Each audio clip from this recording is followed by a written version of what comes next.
2023년 1학기 기말고사 정발고 지구과학원 내신 분석 리포트입니다.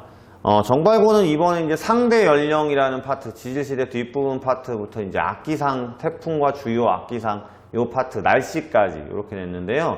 요 파트가 좀 어렵고, 그 다음 지역적이고 외울 게 많은 부분들이 들어있는 부분이라서, 그 다음 또 날씨라고 하는 것은 워낙 또 변화가 되는 것을 우리가 고정된 그래프를 보고 이 변화를 체크를 해야 되기 때문에 원래 어려운 파트인데, 난이도를 4개를 줘도 될 만큼 정발고 이번 시험 문제는 생각보다 까다로웠다고 볼 수 있습니다.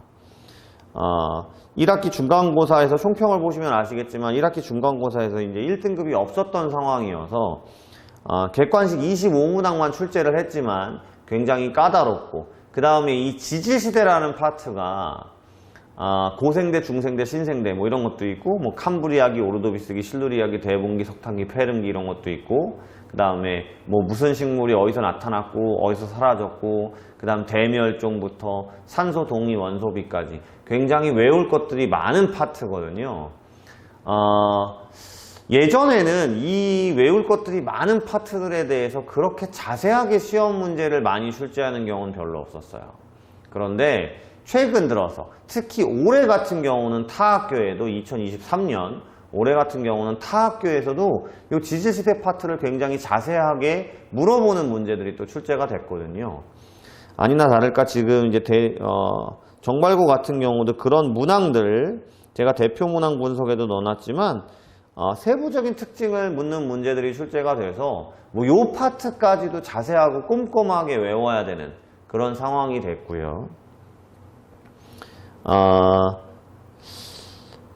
그러니까 쉽게 얘기하면 문제를 좀 까다롭게 내려고 애썼던 흔적이 많이 보이고요. 일반적으로 학생들이 공부할 때 많이 보는 이제 수능 특강이나 또는 고3 모의고사의 유형을 좀 달리 내려고, 그래서 그 부분들의 문제들을 많이 풀고 고민한 공부한 친구들이 새로운 형태였구나 라는 느낌을 받게 하려고 굉장히 애쓴 모습이 많이 보이는 시험이었기 때문에 내년에 정발고 시험을 준비하는 친구들이 이 리포트를 보고 계신다면 그냥 나는 수특 몇 번 돌리고 뭐 고3 모의고사 몇 번 돌리고 이게 중요한 게 아니고요.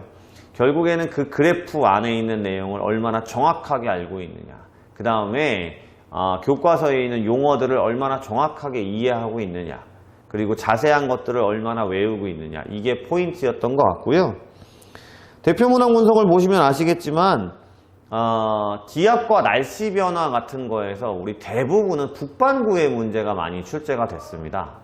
나라들도 북반구가 제일 많고 남반구보다는, 그 다음에 우리나라도 북반구에 있기 때문에 간단하게 말씀드리면 북반구와 남반구는 이제 방향성의 차이가 좀 있어요. 좌우의 차이가 좀 있는데 이 대부분의 문제들, 기출 문제들이 이제 북반구 위주의 문제를 많이 내거든요. 그러니까 남반구 문제는 거의 없다라고 보시면 돼요. 지금까지 나온 기출 문제들 중에서는 수특이나 또는 이제 고3 모의고사 같은 경우에도 뭐 최근에 와서 남반구 문제가 이제 한두 문제쯤 나오긴 하는데 관연도에는 많이 없었거든요.